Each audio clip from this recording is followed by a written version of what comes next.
Write a note on how Ralph Waldo Emerson talks on man-nature relationship in his famous essay, The American Scholar. Marks, 10-12. Answer. After the American independence, writers started to write about man's relationship with nature, God, and society, a movement known as Transcendentalism. R. W. Emerson, who led the American Transcendentalist movement in the mid-19th century, was a prescient critic of the countervailing pressures of society.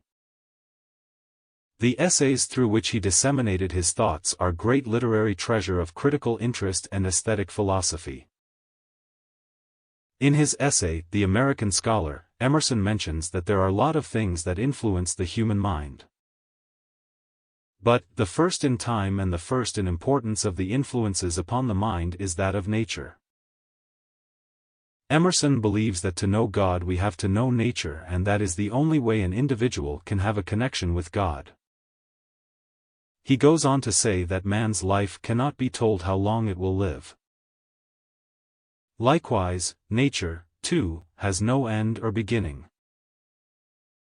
It has its own unique laws, in which if every individual studies nature, the human will also have no use of laws that are set to limit the thinking of man from self-thinking.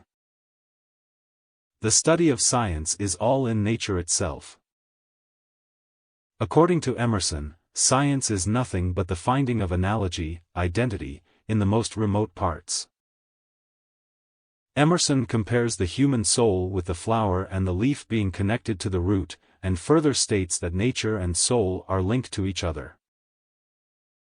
If one wants to know God, one has to study nature, as Emerson states that He lives for us, and we live in Him. Emerson gives the idea that nature is not like a toy that one forgets after the period of childhood, but it is eternal and reflects wisdom to man from the time of his childhood.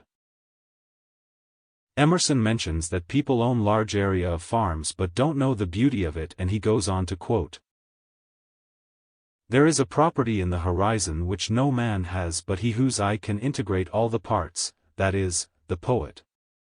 Emerson even admits, "The dawn is my Assyria. The sunset and moonrise my Paphos, and unimaginable realms of fairy, broad noon shall be my England of the senses and the understanding.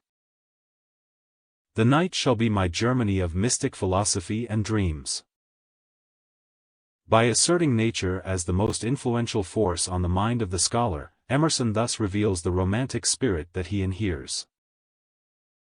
As a true transcendent, he gives nature the pride of place, from where the scholar learns and thereby uses that learning for mankind. For Emerson, nature is that critical web of God, to whose inexplicable continuity there is no beginning and no end. Rather, it is always in a circular power that returns to itself. Emerson also says that knowing nature is like knowing ourselves, and the more we are ignorant of nature the less we have in our possession about our own self. He says, its beauty is the beauty of his own mind. Its laws are the laws of his own mind.